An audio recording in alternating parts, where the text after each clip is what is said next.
hadda maanigii baad maxaa la yiraahdaa ishe walaal deemeela ku tiirsadaa marka waxa kula ekaadi geed marka wadankiisa ka cusubtay waa iska saasumo waxa wala ugu tiirsanaya maxaa wala ugu tiirsanaya maalintii sideedaad ma sha Allah alxamdulillah qurxiyo barwaaqiyo baraara قلت ما أنت سديدات الحمد لله رب العالمين waxaan rabaa inaan maxaa la yiraahdaa ii sheeg sidii ducadii aynu horeba u sheegnay waxaan horta halkan uga duceynayaa oo aan si kaliya laabo bashaar ugu duceynayaa adeerkay Axmed oo xanuun de qadarta Ilaahay lagama hadli karo laakiin adeerkay waxaan leeyahay wax badan noo qabtay oo sugiya maama Fuusiyaba hooyaday Fuusiya xaajigeeda adeerkaya oo family ka isir inta oo leeyahay noloshayadaba qabay oo amar naga helay laakiin insha Allah caafimaad doono Ilaahay caafimaad sareena adeerkay ha siiyo inta xanuunsanayso dhan Ilaahay caafimaad sareena ha siiyo dhamaanta bugtoon ducaynayna astaqrana Fuusiya iyo saygeeda waxaan leeyahay rabbi insha Allah haydi ka kor qaado إلهي سبحانه وتعالى يا حنونك إيو عافمات كبدا إلهي باهيا marka xanuunku uu soo booda caafimaadka qalil buu yimaada rabbi waxaan ka baryeena subax kasta ma jawi qurux badan kuwii ku soo toosi lahaa arkay insha Allah idinkuna dhamaantiin aamiinta faatixada noo martanayaan rajaynaya inta daawanaysa inta nagu xiran Cabdiyare ayaan isagana leenahay fanaankeenna Cabdiyare isagana waxaan leenahay Ilaahay caafimaad sareecana ha siiyo ha wuu hadlay uu fiican yahay alxamdulillah inta ka qayb qaadatayna waxaan leenahay iyagana halkan aan ugu mahadcelinaa khayr waxa weeyaan garab istaag balaaran bay sameeyeen fanaaniintu record bay xuleen iyaga iyo inta asxaabta Allah iyo saxaafada anaga waxaan dhadayeen runtii ku bogaadinaynay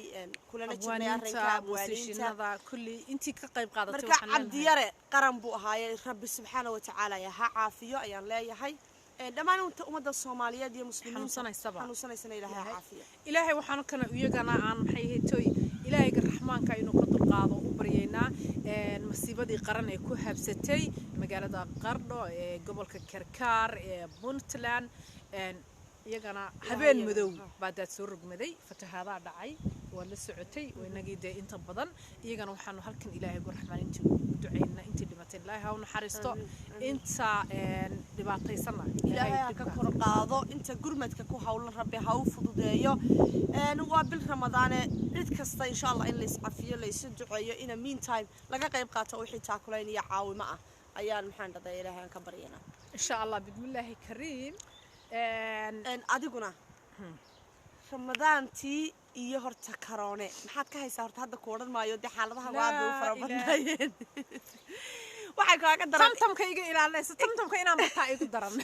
ma lagu dul qaadan karaa runta loo dul qaadan karo tamtam baa la yiraahdaa saasa maxaa la yiraahdaa loo gelgelinaya mar allaale markay baxdo oo meelahaas ay doonto baan u dhaqaaqay hebel intee joogtaa hebel intee jirtaa hebel xaafada degantahay hays baan deganay maxaan si loo baan deganay balaayo wada low iyo li iyo aa bay wada deganay waxaas un baan xafida maalin dhow un baan yaa galada intee degantahay dibay iga baxaysa markaas ay tramaya maya waxa igu daran markay tiri dadka waa la isqaadanaya markaas aan way ku qaatay ka hor markay aad tiri yaa lagu xaday text message dheer baan qoraye waxaan idhi adiga wrong time in the wrong place baa jirta miyaad waa lagu xadaya markaas ay baqday tiri oo wala masaasi umadu xanuunsanaysa ma la miir qaba waan ku iri rog madiir raasabaad baan uga sheekeeyay wajigeeray waxaan soo xasuustay mataqaanaa waxaan soo xasuustay isheeg magaalada waxaan soo xasuustay Congo ama soo xasuustay basho waa naag rabtaba inaan albaabka istaagin ha waxaan sidii haday maxaan dhaday aanay biqin adoo arwa cabsiya marba wax baan u sheegaa marba wax baan ugu waxaan dhaday kula hadlaa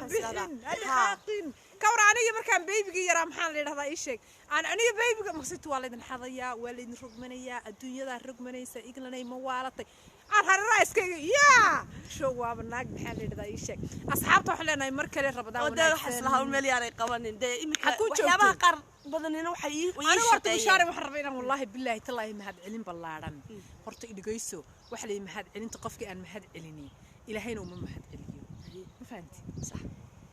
haddii aanad waxaan ku yiri maalintii aad maqanay Hargeysa maalin baan ka soo wada baxnay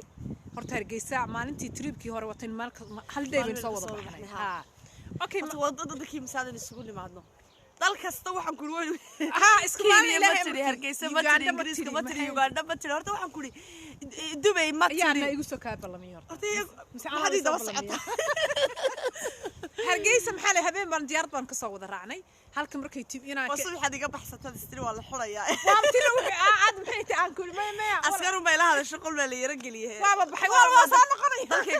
dalkayga waa jecelahay oo runta waxba igu meysamaynaynin su'aalo ma la yara weydiinayay inay waxa lagu lahaa maxay ahayd wax lagu lamtaqana ka jooji maxaa la yiraahdaa horumarka ka shaqeeyay horumarka wana ka shaqeynaya inta wana saxin dawladdeeda ahun bay wax walba iga yihiin marka ka war markii askartu ku bishaara salaamu calaykum soo leexo markii airportka Hargeysa lagu yiri England dabaday meeday bay tigi orodkay carabtay eegay waxaan sadiiga tagilay la waa ma ka tagay ma tagis waa ku haday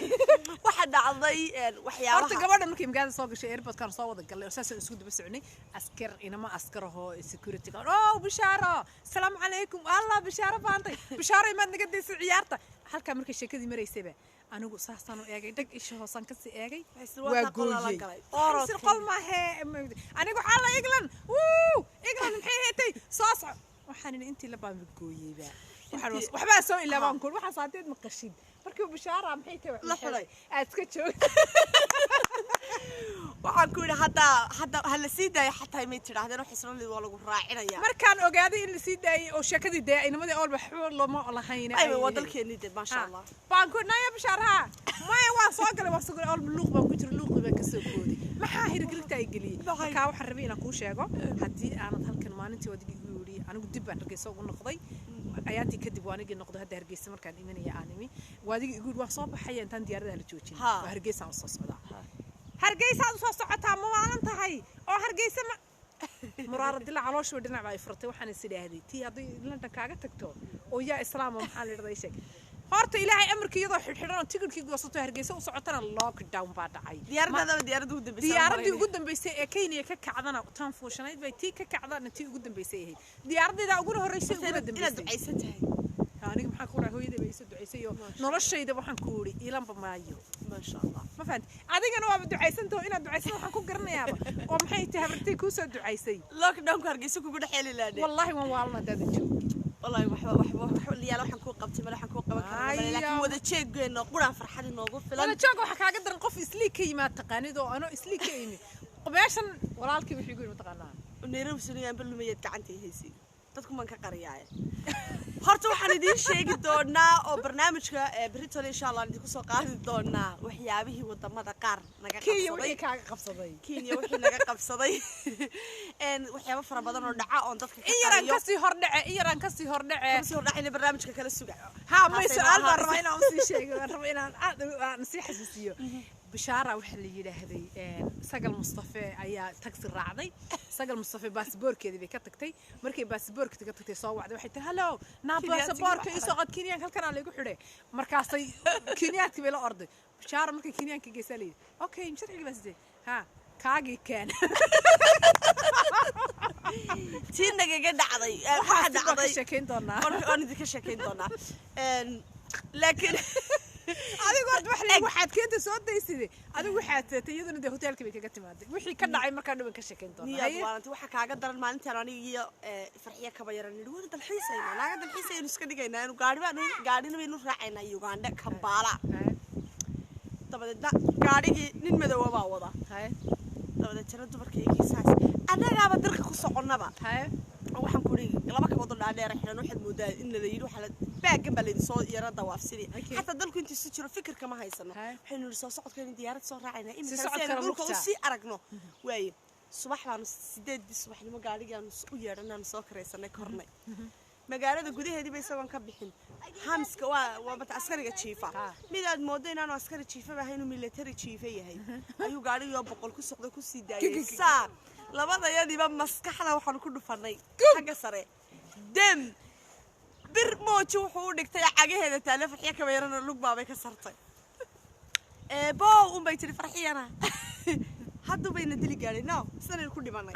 oo kan bay tiri ilaa Uganda ina si wada laflay naga aasay nagoon lahayn aynu tagaynaa meesha hatta waynu burburaynaa oo leena aasi kariyo duqad baynu ku tagaynaa Kampala orodkii baan nidhi waa lacagtiis ka qaado waad mahadsantahay please wallahi waxaan diiday inuu nagu soo celiyo Grand Royal kan u deganay hotelkii ma 9 street ku yaalo horta ma wuxuu ku yiri 12 street dadka Grand Royal baan wallahi waxaan ku lug baan ugu soo noqonay suuqa ka soo qaadanay taxi kala niri maya aboona dhig yaa akhi adiga adii bartaan dhig meesha aboona dejino ha marka horta waxyaabaha wadamada naga qabsaday qaybta kale ee berrito insha Allah markale waxaan Ramadan sagaalkeeda inoo ahaanaysaa berrito insha Allah markale waxaan xasuusin doonaa Ramadan Kareem Ramadan mubaarak baan leenahay